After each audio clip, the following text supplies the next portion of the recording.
messieurs, dames, bonjour, bienvenue à la vinaigrerie de Nyons. Bonjour.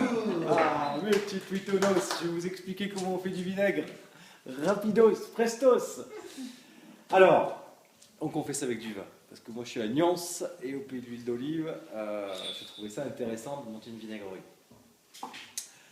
On est dans la partie sud des Côtes-du-Rhône, donc moi je vais acheter mes vins à 30 km autour de Nyons, parce qu'on a des jolis terroirs, donc ça ne me sert à rien d'aller à l'autre bout du département ou à l'autre bout de la France. Ça c'est la première des choses. Deuxième raison pour laquelle j'ai implanté la vinaigrerie à Nyons, c'est que Nyons, le surnom de Nyons, c'est le petit Nice. On a exactement le même jour d'ensoleillement qu'à Nice. Alors je ne sais pas si vous avez fait attention en arrivant en voiture, mais en fait Nyons, on est dans une cuvette, on est complètement entouré de montagnes. Nous on est orienté plein sud. Contrairement à certains qui se disent dans la Drôme provençale, qui sont dans des endroits où il y a beaucoup trop de nuages par rapport à nous. Nous, sur Nyons, on a ces oliviers, on a cette production d'huile d'olive, et c'est d'ailleurs la partie la plus septentrionale, la plus au nord dans le monde, où on fabrique de l'huile d'olive. On a vraiment ce climat méditerranéen. Tout ça pour vous dire que si on va se promener à pied dans la montagne, naturellement, on va trouver du laurier, du thym, du romarin, de la sauge, de la lavande, toutes ces plantes méditerranéennes que je vais également utiliser dans mes vinaigres. Au niveau du travail de la vinaigrerie, j'ai deux sites de fabrication. Comme vous pouvez voir là, on va travailler que sur barrique de fût de chêne, volontairement, parce que le vinaigre, au cas où vous ne l'avez pas remarqué, c'est un petit peu acide.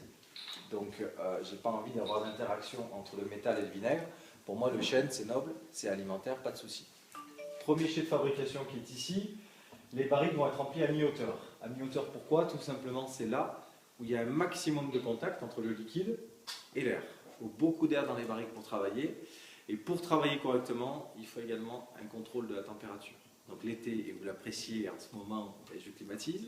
Et l'hiver, je chauffe en permanence. Ça, c'est important. En fait, il ne faut pas dépasser 28 degrés l'été, ce qui est très important. Et l'hiver, il ne faut pas descendre en dessous de 18 degrés. Bon, après, si on descend en dessous de 18 degrés, les fermentations vont ralentir. Elles ne vont pas s'arrêter, mais elles vont ralentir. C'est surtout l'été, par contre, si on dépasse 28 degrés, là, toutes les bactéries meurent. Donc ça, c'est très important. C'est pour ça que je climatise. Ce n'est pas que pour notre confort personnel. Dans mes vinaigriers, en fait, j'ai toujours une base de vinaigre dans laquelle je mets mon vin à transformer. La transformation de l'alcool du vin en vinaigre va avoir lieu grâce à une bactérie qui a été découverte par Pasteur, qui s'appelle le Mycoderma aceti, la mère du vinaigre. Cette bactérie, grâce à l'oxygène, elle va transformer l'alcool du vin en acide acétique, donc en vinaigre. C'est une réaction chimique naturelle qui va avoir lieu correctement à peu près en 4 mois. Ça veut dire qu'au bout de 4 mois, je vais soutirer une partie de mes vinaigres, et ce que j'ai soutiré va partir en vieillissement dans une autre barrique. Et immédiatement ici, je remets mes vins à transformer, etc. C'est pour ça que la fabrication, ça ne s'arrête jamais. C'est pour ça qu'on ne prend jamais de vacances, on ne peut plus. Alors, je vous explique un peu. Regardez là-haut, par exemple, il y a 4 barriques de thym qui travaillent en même temps. Ça veut dire quand c'est prêt, je vais soutirer 4 fois 50 litres de mes vinaigriers.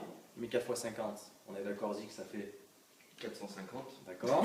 Donc ça veut dire que mes 450, ils vont aller en vieillissement dans une seule barrique. J'ai plus besoin de travailler à mi-hauteur. Tout ce qui arrive sur mon autre chai, c'est déjà transformé en vinaigre. Donc ces barriques-là, elles font 220 litres. Moi ici, je travaille à mi-hauteur. Ça veut dire que tout à l'heure, quand je vais les remplir au niveau du vieillissement, je vais remplir à 200 litres. Il va me rester une vingtaine de litres d'oxygène en surface. De toute façon, les barriques, elles ne sont jamais fermées. D'habitude, on a un trou on a une ouverture de 5 cm de diamètre. Moi, je vais les attaquer à la scie sauteuse. Donc, je vais avoir des grandes ouvertures sur lesquelles, dessus, il y a une petite toile à beurre pour éviter qu'il y ait des saletés qui rentrent dedans. L'échange avec l'oxygène de la pièce a lieu en permanence. Que ce soit au niveau de la transformation ou également au niveau du vieillissement.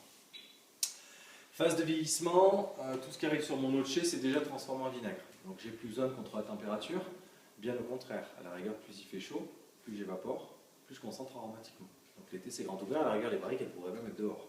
Là pour l'instant je ne le fais pas parce que le site ici n'est pas sécurisé, mais le jour où je peux mettre un portail, etc., pour éviter que le soir les gens rentrent et mettent des petits graviers dedans, à ce moment-là je le ferai, ça m'évitera des allers-retours.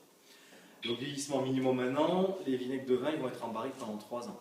Une fois que la phase de vieillissement a eu lieu, on va travailler avec ça. Alors oui, je sais, il y a certains vignerons qui rigolent là dans la pièce parce que tout est mini ici. Hein. Alors j'ai des mini fits, j'ai des mini pompes, j'ai des mini tuyaux. Ça c'est mes mini pompes, vous voyez. Hein. Travailler avec un petit modèle, mais ça marche spécialement pour les vinaigres. Donc ça va résister à des très grosses acidités.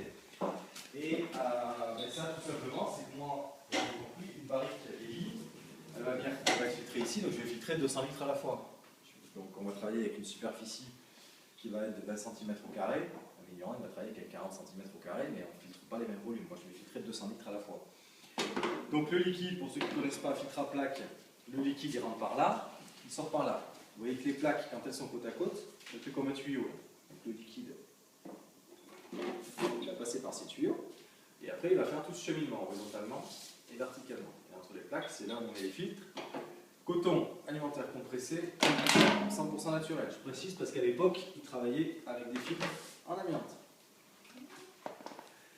Double filtration, ça veut dire qu'à la sortie de la deuxième filtration, la mise en bouteille est faite directement, sans sulfite, sans conservateur. Le vinaigre, c'est un conservateur. Si on fait des tomates, des cornichons, des oignons au vinaigre, c'est un produit qui, par son acidité, conserve. La deuxième raison des sulfites, je ne suis pas très fan. Des fois, quand vous buvez du blanc, c'est un petit peu trop sulfite dedans, c'est ce qui vous donne immédiatement mal à la tête. Moi, volontairement, vu que le vinaigre, c'est un conservateur, je n'y mets aucun produit dedans. La mise en bouteille est faite directement. Pour vous donner une idée, pour transformer 50 litres de vin en vinaigre, il faut minimum un an. Les industriels, ils arrivent à transformer 22 millilitres en 12 heures. Donc on n'a déjà pas le même résultat. L'aromatisation, c'est pareil. En fait, les industriels, ils prennent les plantes, ils mettent les plantes dans les bouteilles, ils remplissent de vinaigre, ils vendent. Alors c'est très joli, le problème, moi, si je mets la plante dans la barrique, là, ou si je mets la plante dans la bouteille, déjà, je suis incapable de vous dire quand est-ce que c'est aromatisé. Et si je mets la plante dans la bouteille, la plante est en macération.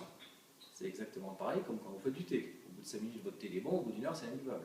Si je mets ma plante pendant des mois dans la bouteille, je suis incapable de contrôler. Donc en fait, je vais travailler complètement à l'inverse. Dès le départ, je prends la plante, j'en fais une décoction. Une fois que la décoction est faite, je filtre. J'ai tiré ce que j'ai à tirer des plantes. Donc les plantes, je les jette. Par contre, la décoction, elle va être assemblée au vin. Elle aromatise mon vin. Et c'est mon vin aromatisé qui va rentrer dans chaque barrique pour être transformé en vinaigre. Donc ça veut dire qu'à chaque fois que je fais une décoction, au grain près, je sais le volume de plantes que j'utilise. Ça va me permettre de maîtriser mon aromatisation. Voilà, au niveau du travail, comment on fonctionne. Ça va ?